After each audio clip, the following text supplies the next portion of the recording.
We on. All right, back at it again. I am the futuristic baby boomer, and today my millennial co-host has given up his chair because we got a real serious topic to talk about, and we got some family in here to talk about the topic. So we have Alicia. She's been here before. Hey. Hey. Happy to be we back. We got Tonia Lott. Hello, everyone. And we got We got Naya here. And so we're going to have a conversation today. And I am, let me preface by saying that this is most of our podcasts are lighthearted and they're a great time. And this topic is an important one because Tonia lost her son to suicide. And she's got a book that she's written about that. And we want to talk about, what the experience is like and really talk about what's happening in communities of color that's not being talked about enough. Mm-hmm. And so, without further ado, let me say, Tania, I read the book and I was moved by your book. And I just got to give you your flowers at the beginning to tell you that I can't fathom what it is to lose a child.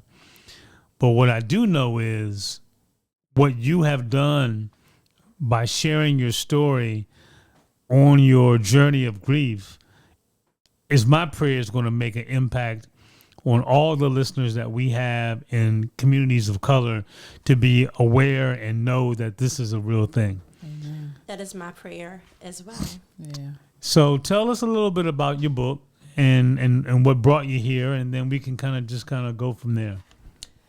Well, I lost my son August 15th, 2023. So just a little over a year ago.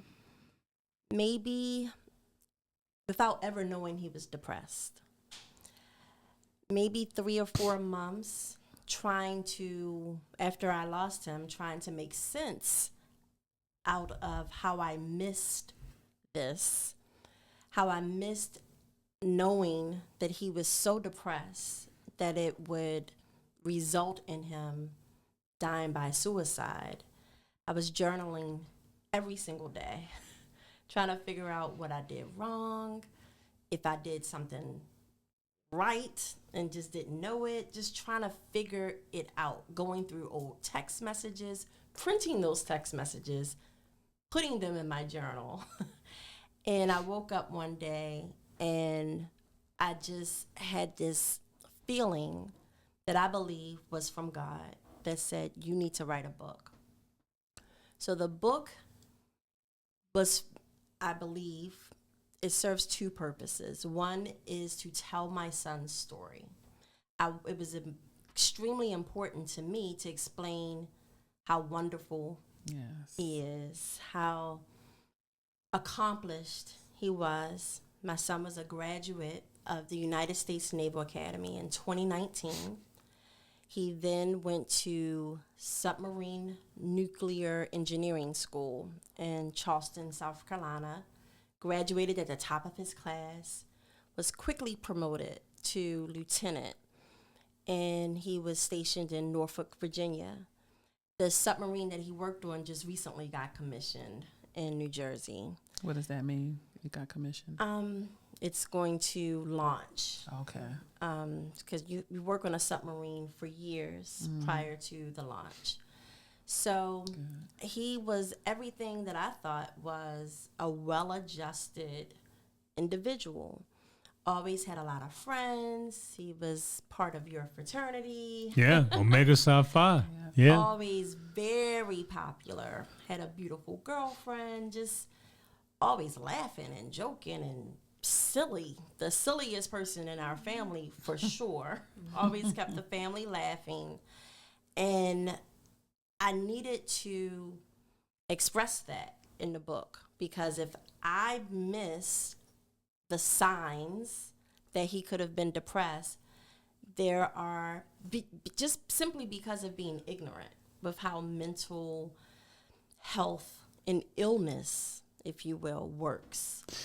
So let me just say this. So I read the book and I saw a lot of my parents in your story and myself and Julian because, I always was, in high school, I was, killing it. I was on my way to college and from there to law school. And I had friends. I played Q. I had, and I never wanted my parents to be privy to any challenges I had. I only showed them I'm killing it. I'm doing this. My grades are good. I'm going to law school. I got fine honeys. I got good friends. I got a frat. I got all that. I never wanted them to worry, right? And as I read the book, you said repeatedly, was this a sign? Was this a sign? Was this a sign? And I'm saying to myself, there's no way you could have known if he didn't want you to know. And probably if he was like me, he was protecting you. Well, a sign is a sign. There were signs. He did not openly tell me, but there are signs, indirect signs or direct signs. And when I looked at the list of those signs, my son did have almost every single one. But I did not know that those were signs. I now understand, again, hindsight is still not 2020. I still don't understand everything. But I have since learned that men, and black men in particular, tend to mask depression as stress. So there were signs, but because I didn't have an understanding of depression and mental illness, I did not realize that these were signs that could have been an indication that my son was depressed. So the questions that I asked, hey, it seems like you've been a little distant. Is everything okay? When he answered, oh, I've just been really busy. I was like, yeah, well, that sounds right. But distance is a sign. Yes. Yeah. See, so here's the challenge because, I'm only minutes older than you and Alicia. And minutes. Right, that's right. But we are of an older generation where, you just soldier through your challenges, right? And the reality is that, suicide has been prevalent in communities of color for years, but people don't talk about it. And so, but what I have been a victim of, I'm on record as previous podcasts saying, how did you get bullied online? How do you have these challenges? And the generation that Julian was in and Naya grew up in, they had challenges that we couldn't even fathom, right? And if you can't fathom those challenges, how are you able to even ask the question, are you okay? Right. That's right. That's right. Well, I believe that there is an opportunity to understand, to educate people on mental health in general. You actually don't even have to see signs. If someone is telling you, well, I'm just really busy, it is okay to follow up and say, well, tell me about your mental health. Are you happy? Or are you feeling depressed? You can ask that question. We're not, that's not what we typically do. That's right. And it's something that we should start to do. Right. Which is why this is so important right now. Yes. Because that is not something that we typically do. That's right. To Obrin's point, growing up, I know for me, growing up, it was, you need to have tough skin. You can get through things. Life is hard. Life is hard. This is what you're expected to experience. Go to church, pray about it. And I love the Lord, and I believe that God can work miracles in people's lives. But having been a parent who had to parent through someone with depression and mental illness, I know, because I had to learn, right, that it's real, right? That it is real, that there are chemical imbalances, that those dark days really are dark days that they have a hard time coming from under. And I didn't understand it initially. Initially, I was like, you're being defiant. Get up. Because that's what my mother told me. If I didn't feel like getting up, you better get out that bed, right? Yeah. You're being defiant. You need to get up. You're lazy. You're lazy, all of that. And that's not what it is. And not only that, but you're adding more weight Right. to the challenges that person is experiencing. Right. Right? And so now the question becomes, to me, as I think about this, because, in the book you said, you're quite, was that a sign? You didn't have any signs that you could point your finger to. But there are, you've got two different camps, right? You've got folks that go through life and there's signs you can see. And then you got folks that go through life and they hide those signs and you can't see them. And on some level, it's a blessing to be able to see the signs, right? Because if you don't see the signs and you don't respond to the signs, you can end up losing somebody that you love. Yes. So what, as you've gone through this journey, what epiphanies have you had? What I can only imagine, when you have the loss, you've got to process that whole piece. And I believe you probably will grieve forever, right? I don't receive that. Okay. I'm sorry I said it, but I'm only imagining, what it would be like. To it, right? Yeah. No, but I hear you on that, and I pray that you don't, and I'm sure you won't. But what do you do? How do you navigate that? If there are people that are out there that have loved ones that are suffering from mental illness, depression, and don't know how to help them, how do you help them? You help them by letting them know that you're there for them. But my message, knowing that someone has the issue, is a whole nother situation that I did not deal with because I didn't know. Right. My book that I wrote is for someone that unfortunately finds themselves in the same situation and they don't feel as lost as I did, because I felt like the worst mother in the world because I didn't know any other mother of color that had gone through this. Even when I went to bereavement groups specific to suicide. But the other person that this book is for is to help someone understand that suicide, depression, mental illness may not look like you would think. That's right. It can be the person that's laughing, joking, successful, has friends, and never shows any indication of depression.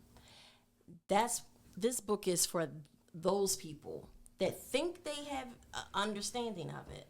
I remember thinking, do you remember when Ellen DeGeneres lost her Twitch lost her DJ? Yep.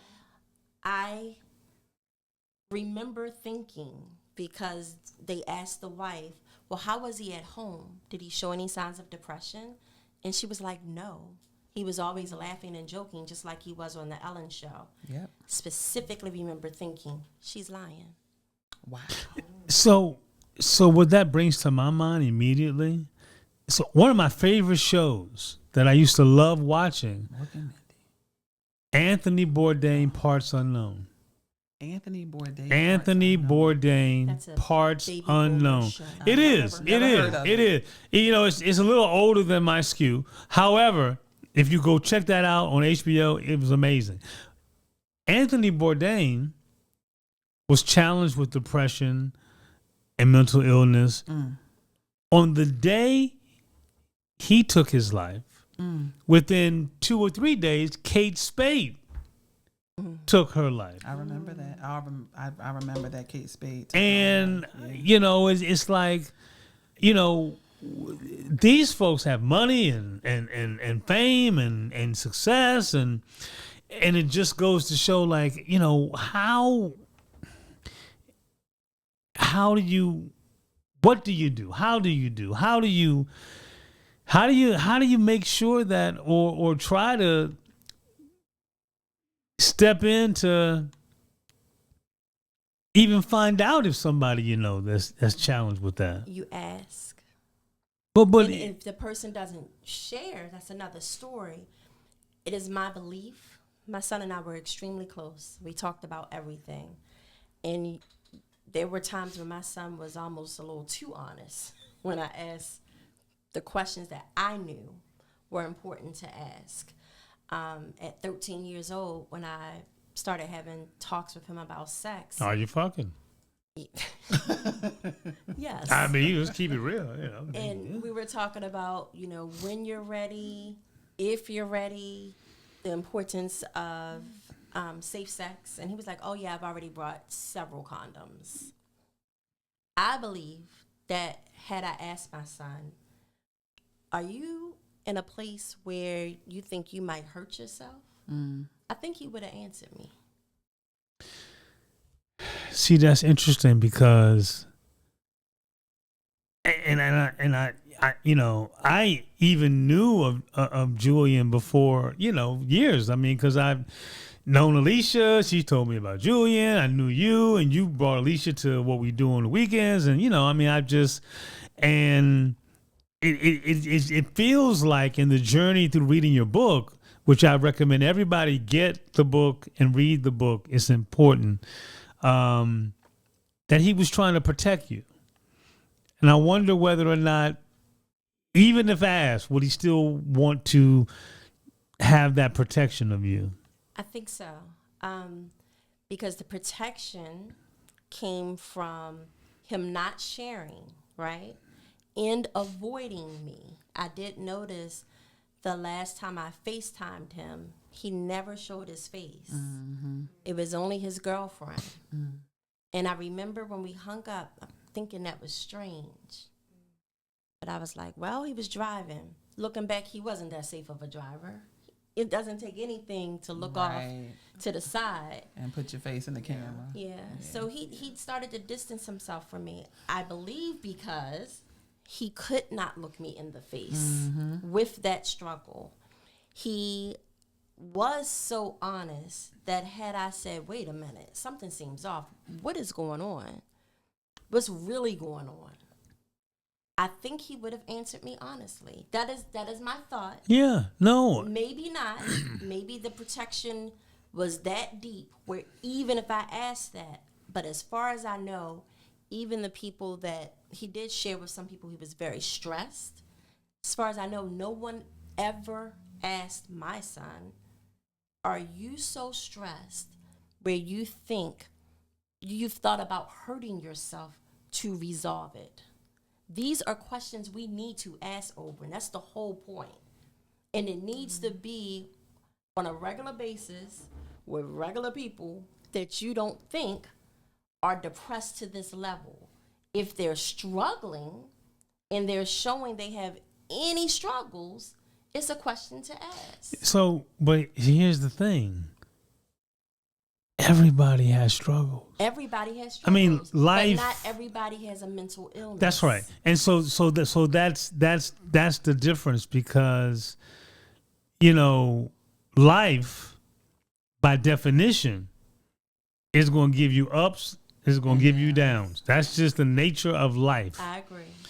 So if you catch somebody on a down day and they say, yo, today's a horrible, I've had horrible days where I'm like, yo, I'm not feeling it today, man. I'd be glad when tomorrow get here. And if a person were to ask you that question, you would be like, of course not.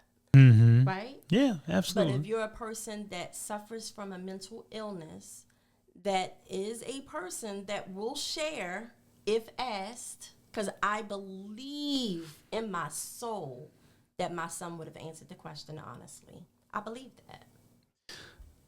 So I'm curious about the fact that, younger generations are experiencing the challenges of dealing with life at a much higher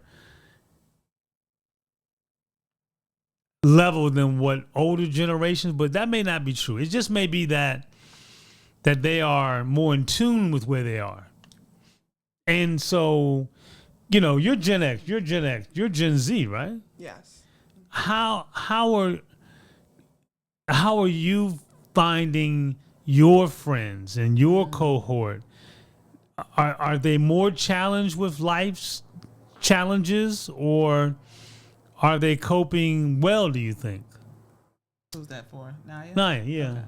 Okay. Can you elaborate a little bit more on Well, that question? so I guess I'm just wondering, as to your cohort of Gen Z, your Right. friends, do they find themselves dealing with life easily, or do you find a lot of them needing support and being challenged with adulting and all the things that comes with? Right. I feel like my inner circle personally don't really need as much support or help as much as I do. I grew up with depression and anxiety, and I will say it has been a lot more challenging for me to, I guess, get out into the world. I definitely do need more support. So I will say, as far as my generation goes, people who struggle with mental health issues and different mental illnesses, we definitely do need some more support than others. Do you find the resources are there for that? Probably, I want to say there are resources out there that you can find, online. Because you have to hunt for them. You really do have to hunt down for some So stuff, you though. and Julian, were you all pretty tight? We had a relationship. We weren't that close, but he was my god brother, so I saw him from time to time, and we did. Did you have an indication? Did you? I did not. You I saw didn't. him as the life of the party, honestly. Yeah. How do you? It just is so difficult to be able to say. How do you know if nobody's going to give you any indication? I know you can ask, but how do you know? How do we? Go ahead. So let me say this. I'm Naya's mom, for those that don't know. Right? So, and as Naya just admitted, she grew up having depression and anxiety, and we had to figure out how to navigate through that, right? It's not something that I'm familiar with. I didn't have depression or anxiety growing up.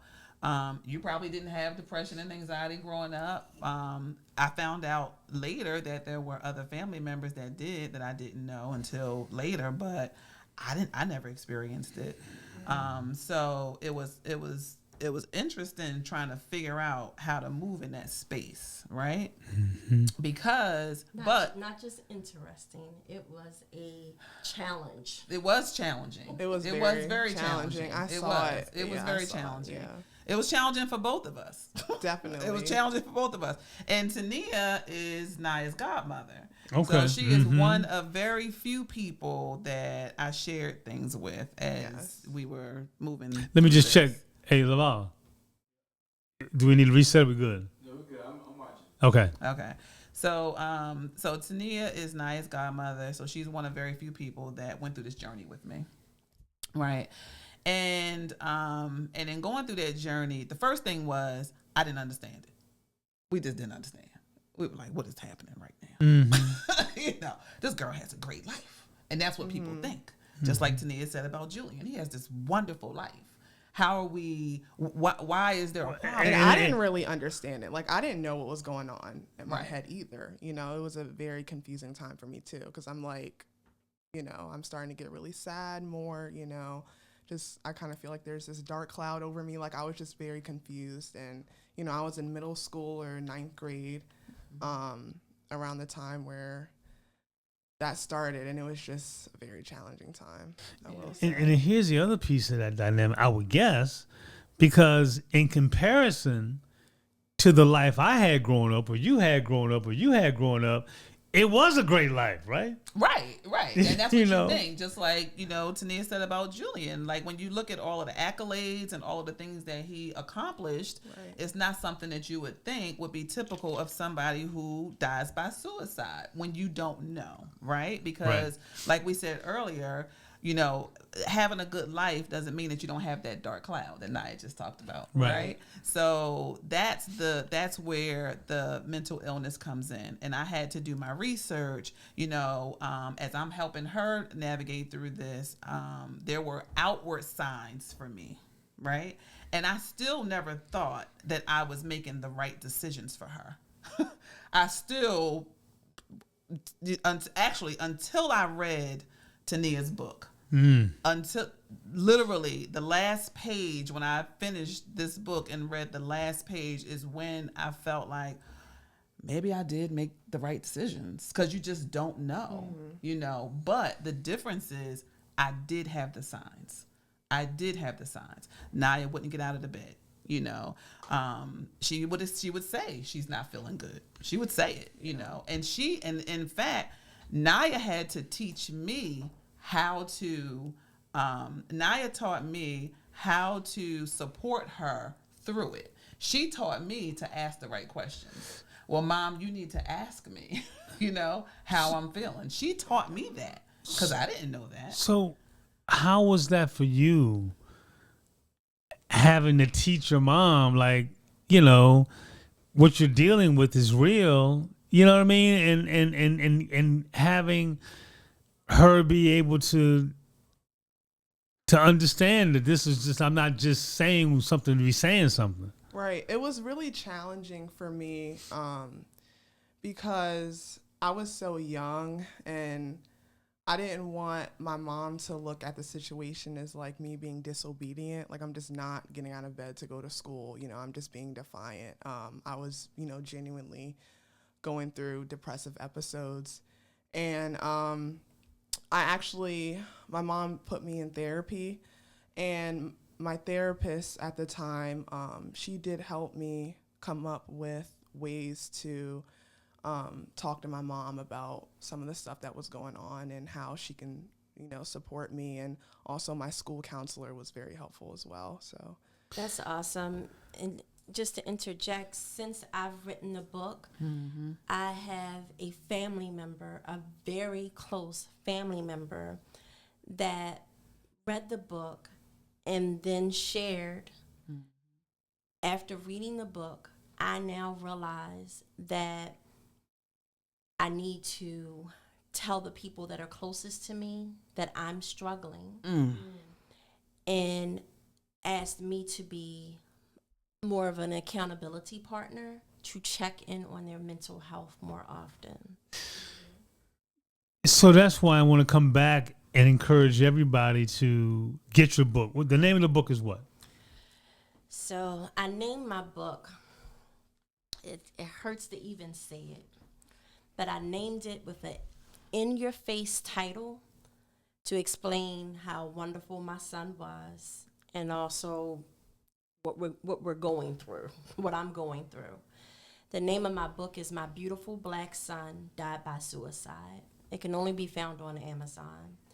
I named this title because I mentioned that I felt so alone growing up and being born and raised in Baltimore City. I do have friends that have lost their children to the violence in Baltimore and other ways as well, but that would be one of the main categories for the friends that are closest to me. I felt this was different at that time, especially. I was very hard on myself, and I felt I was judging myself that I should have known this, so I felt like others would judge me. So it was very important to me to find another Black mother that I could talk to that had experienced this exact same type of loss. And I could not find one in the bereavement groups. I then tried to find resources, a book about Black people with dealing with depression, mental health, suicide. I couldn't find one that was specific to suicide. So if any other parent finds themselves feeling as lonely as I did and as outraged and as confused as I was after such a unbelievable loss that suicide brings to your family, I wanted to make sure they could find my book very easily. So you know, we had a conversation before we got on the pod, you know, that a loss is a devastating loss. I lost my mom 5 years ago, and, you know, for years, people would lose their parent, and I'm like, oh, I'm so sorry to hear that. I know it has to be hard. And I would say that, and I had my parents. And so while I said it, I didn't know what that felt like until I lost my mom. And then once I lost my mom, I was like, oh, okay, this is what that feels like. But in your case, you know, I lost my mom, but I didn't lose my mom with questions, right? I didn't lose her saying, is there something I could have done? Is there something I should have said? Is there something I should have seen? Is there something and when I read your book, what continued to jump out at me is that, you know, you're just like, was that a sign? Was that a sign? Should I have seen that? Should I have seen that? And I'm screaming at your book while I'm reading it saying, no, there's nothing you could have done. You know, you didn't know, you know, and I'm like, Team Tonia, you know, say no. You know, you couldn't know. Yeah, like no. I was like you didn't know, right? You know, and but I totally understand why you were asking yourself. You know, somebody has to be at fault. So is it me? You know what I mean? And I get that, right? So you can't equate loss, but as much as the devastation was losing my mom, I gotta believe that you've had a more challenging journey than what I have had in that loss. And I know we talked about you can't put a grade on loss. Yeah. But you would think the natural order of things is that you lose your parents. So first, you know, and that's probably why you're saying that, because you would think that's the natural order of things. As difficult as it's going to be to lose a parent, you automatically say, okay, but your parents are supposed to go before you, not your children. Yeah, and that's why I come back to, again, I just have to give you your flowers, because look, it takes a lot of courage, you know, to write a book and to in the midst and journey of your grief, to share that journey with other people, to help them be able to hopefully intervene and stop from losing a loved one from suicide, but more importantly, you know, just to heal out loud. I just have to tell you how much of a fan that I am after reading the book. I already was a fan because you was cool, you know, as hell, but I just am so impressed with what you have decided to undertake, and it's just so important. Thank you, Oprah. No, I appreciate that. And speaking of healing out loud. Yeah, so when you said earlier, you will grieve forever. Yes. I do recognize, of course, I'm going to miss my son forever. But doing my research, of course, my algorithm on social media is grief, grief, grief, grief, grief. And I do see a lot of messages that say, grief is love, and love is grief. And I try not to look at those because grief is a very separate thing from love. We do grieve because we love, but they're not the same thing, and they are not equal. And the reason why I like to make that distinction is because when I first lost Julian, I would be disappointed when I woke up in the morning. And there were times, sometimes I would, say, well, if I don't wake up, it won't be the worst thing. There were times when I, didn't shower for that day. So the grief has already decreased, right? I am going to give myself permission to allow my grief to decrease. I know that my love will always be immense. I know that my family will always love Julian. I will not allow him to be forgotten. So my grieving, my healing out loud is a part of all of that. Me writing this book, I bared my soul in writing this book. So that is a part of me healing out loud, to share my journey of my loss, but also my grief, what I went through, because it was confusing. It was extremely hard. I'm still in therapy every week, faithfully. Sometimes I feel like I need 2 sessions a week.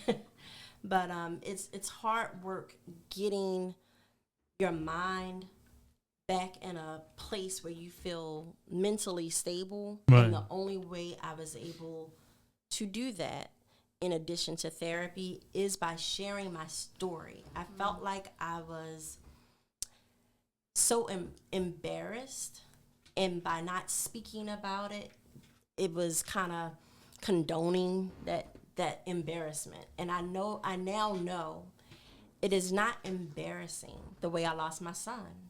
What's embarrassing, and I'm so proud of you, Naya, what's embarrassing is that we don't talk about mental health issues. We don't talk about depression. It should be normal. Right. And Definitely, I agree. Especially in the African American community, it's so bad right now. It's bad. So why is this so bad? I mean, what is it? What can we do to impact to make it not as bad as it is? We're doing it now. Spread awareness. We're doing it right definitely. here, right now. Yeah. That is why I'm so happy you joined. That is why I'm doing what I'm doing. It's not easy. Right. My son's birthday was October 22nd. I was asked to be a part of a panel on that day. And my initial thought was, well, I can't do it. It's my son's birthday. But then I found out the time, and I was like, well, actually, I could do it.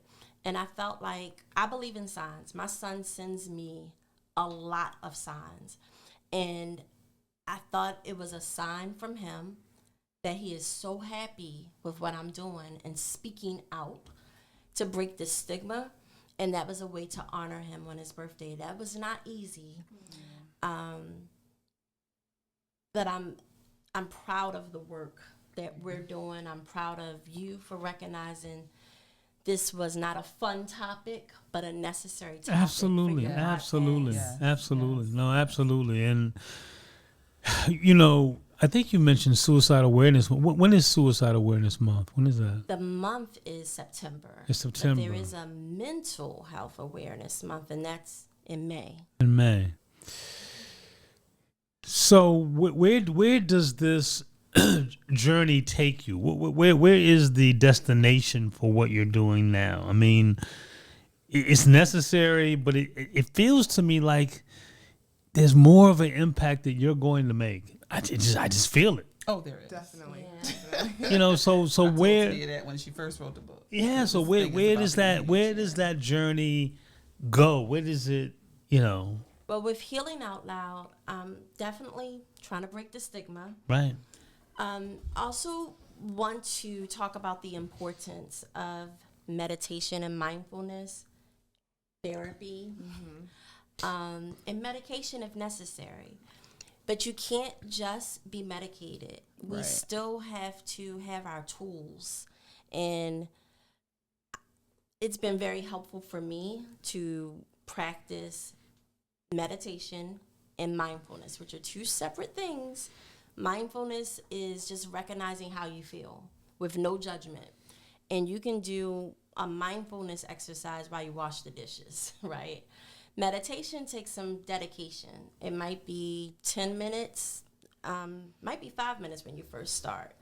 And it can be very challenging, but we have to learn how to quiet our minds and not think about the past, which can be depressing, not think about the future, which can cause anxiety. Right. Just not literally have no thought, which, again, is not easy. But let me tell you why it's important. It's the reason why people do drugs. It's the reason why people drink.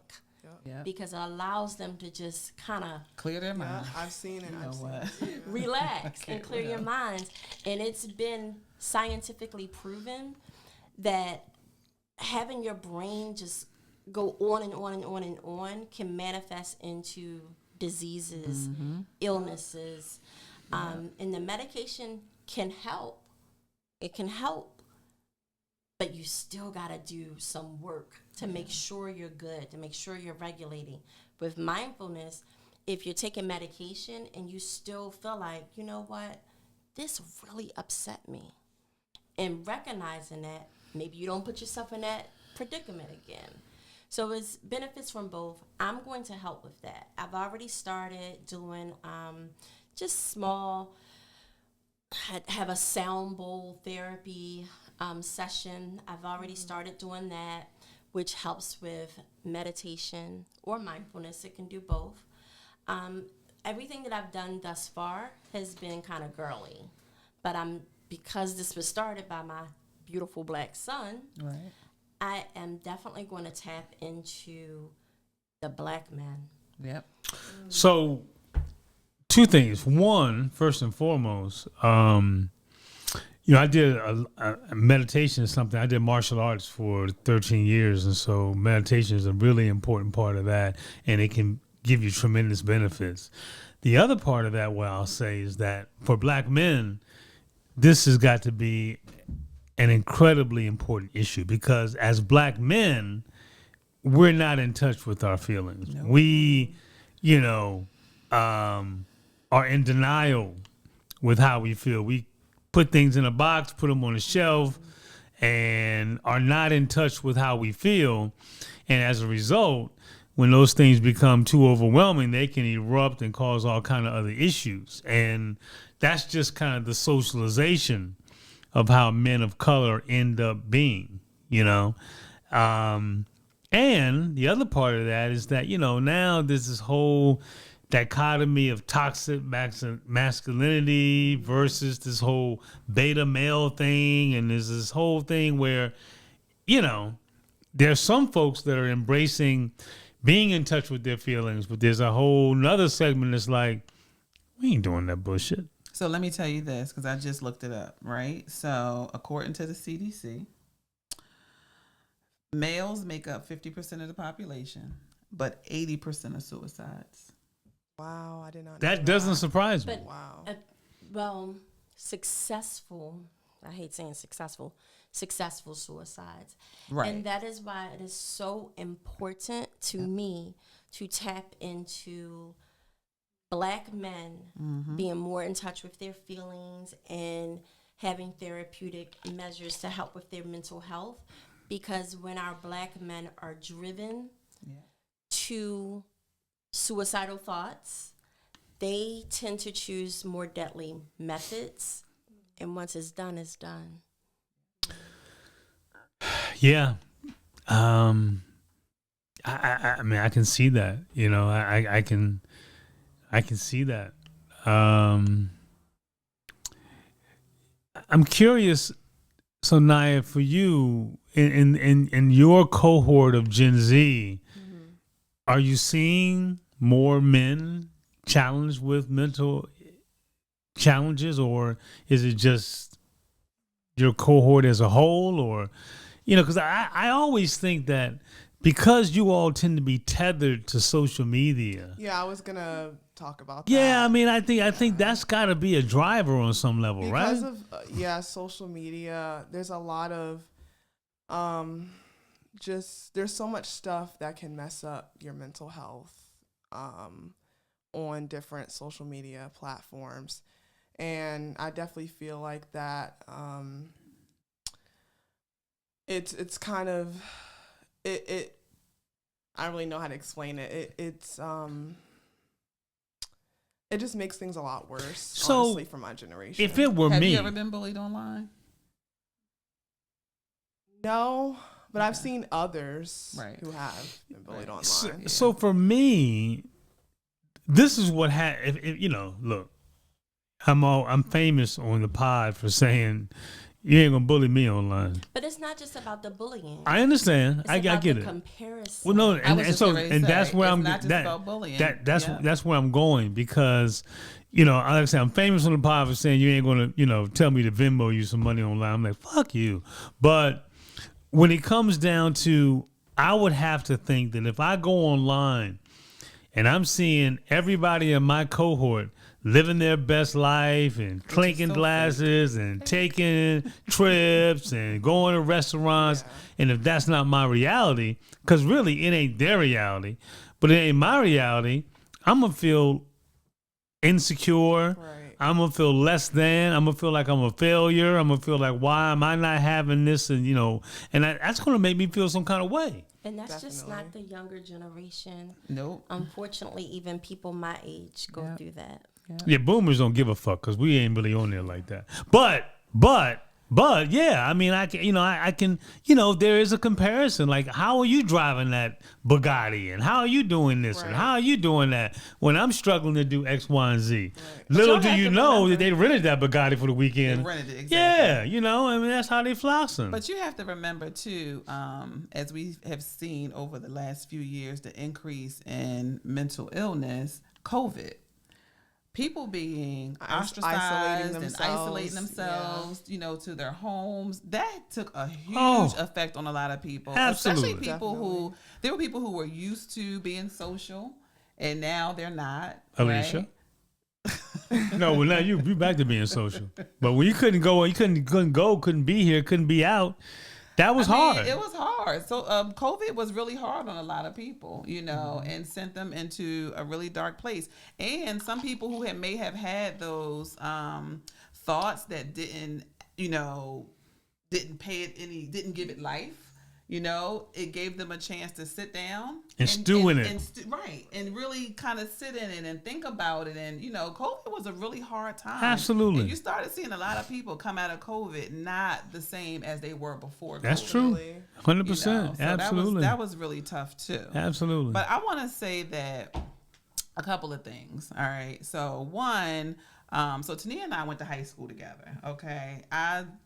She was pregnant in my wedding okay. I didn't say pregnant in high school. Okay. I said you were pregnant. I didn't just say told that. on You just myself. told her. No, I didn't say that. I didn't say that. I said you were pregnant at my wedding with Julian.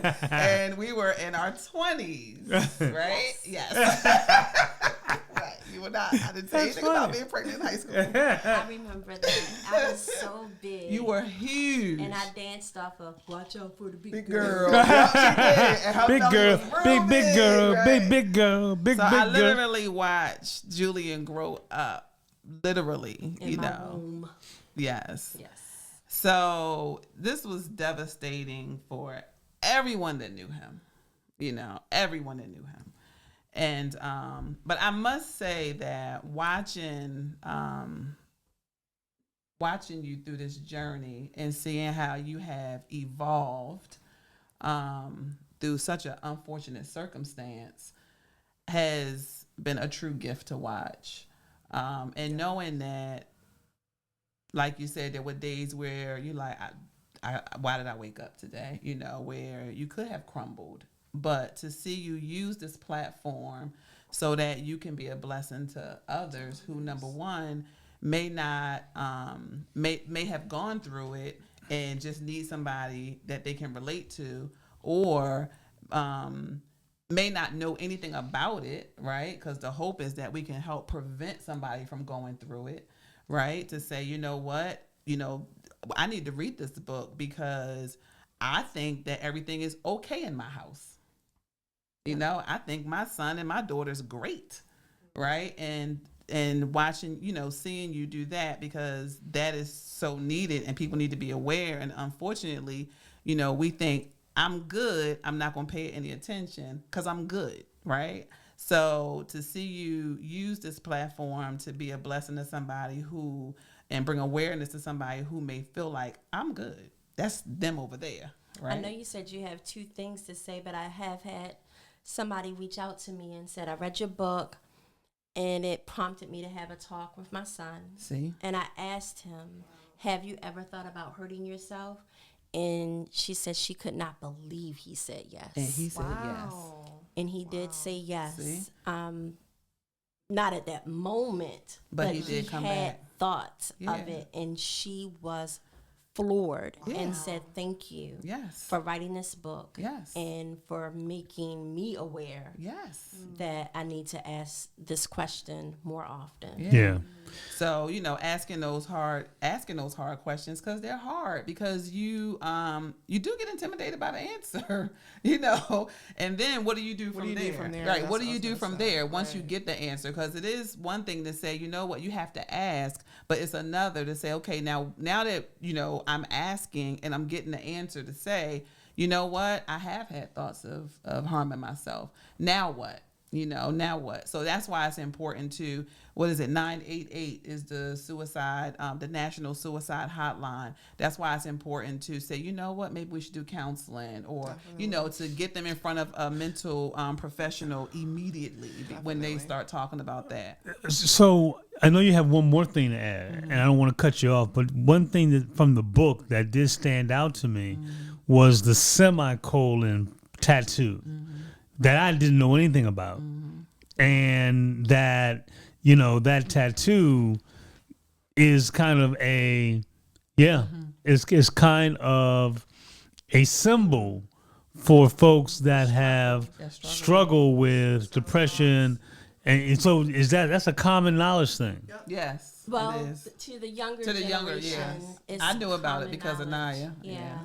It actually means I struggled, semicolon, and I still move on. What did you say? Basically, it's like my story's not over yet. The story continues, is what you told me. Yeah, the story continues. But it does represent the struggle. It does. But I have it as representation that my son lost his struggle. Yeah, and I didn't even know that. So I just going back to the fact that this is just so important and so much of an education. The second point you wanted to make. The second thing I wanted to say was to Naya. I believe this is her first time sharing her story in a public platform. It is. Okay. And I just wanted to say to you that I'm very proud of you for doing that. Because, like Tonia said, you have the signs, and she's happy that you sat here to express, what happens when you do have the signs and you do take, the steps to get better. But this is what I'm most proud of, is that it's one thing as a child when I am taking you to doctor's appointments and I'm, Naya, did you take your medicine? And, how are you doing today? And I'm asking the questions, which I still do check in.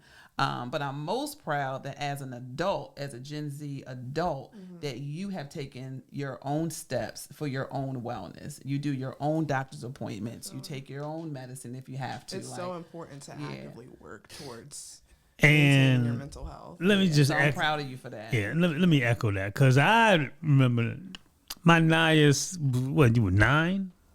Yeah, 9 or 10. Like 9 or 10 years old. I mean, and you have just, I look at you and I'm like, this is a boss chick, man. You're killing it, So to know the journey you've had, and also to be willing to come on the pod and share that, I think it's amazing, and I appreciate that too. And I just am prayerful that people's lives will be impacted. Yes. In our community, people will be able to take solace, strength, and be able to, break the stigma that Tonia is working on. And I just appreciate all of you all for being here and telling the story. Tonia, if people want to connect with you, and get more information for what you're doing, how do they connect with you? How do they reach you? You can ask her manager. That's me. I'm just playing. Okay, well then let's ask her manager. She is my manager. Okay. Definitely, I have an email address. It's healingoutloudllc@gmail. healingoutloudllc@gmail.com. Yes. Okay. And then also on Instagram, I have a Healing Out Loud platform, and on Facebook as well. Okay. All right. Just like it sounds, healing out. Like it sounds. So thank you Thank you. for coming and sharing and educating us. And I just can't tell you how much I appreciate you. I appreciate you. And I appreciate my na. I want to say one last thing, Oberon. I just want to say that to all the black men that's out there, that we love you. And to anyone that's struggling, and I just mentioned black men because of the topic today and because black men represent the larger number of suicides. But anybody that's struggling out there, there is help that you can get. Yes. Know that you are loved. Even if you don't feel loved, you are loved. God is merciful and he is graceful. So there's nothing in this world that you have done. There's nothing that you have thought about doing that God doesn't give you grace for. And there's always help and resources out there for you. 988 is the National Suicide Hotline. So if anyone is ever feeling like they, just can't take it anymore, please, call. Reach out. Yeah, reach out. It's national, but you would receive local help. That's right. So it is national, but when you dial the number, you will get someone local to your area. So thank you for saying that. Yeah. But we love you. We love you out there. Yeah, absolutely. And for those that do purchase the book on Amazon, My Beautiful Black Son Died by Suicide, once you read it, please give a review, an honest review. I'm told that the algorithm on Amazon, the more reviews I receive, the more relevant the material is considered. So when someone does do a search for suicide content, it will come up as an option. So thank you. And it's a very easy read. And it is. She has some humor in there as well. Mm-hmm. Because of my son's life. Because he was funny, right? We have so many funny stories we could share. No doubt. All right, y'all. Yeah. Till next time, thank you all so much. Y'all were awesome. I appreciate all of y'all. Till next time, everybody. Thank you, Thank you. We love you. My pleasure. Thank you, Oberon. Oh, yeah.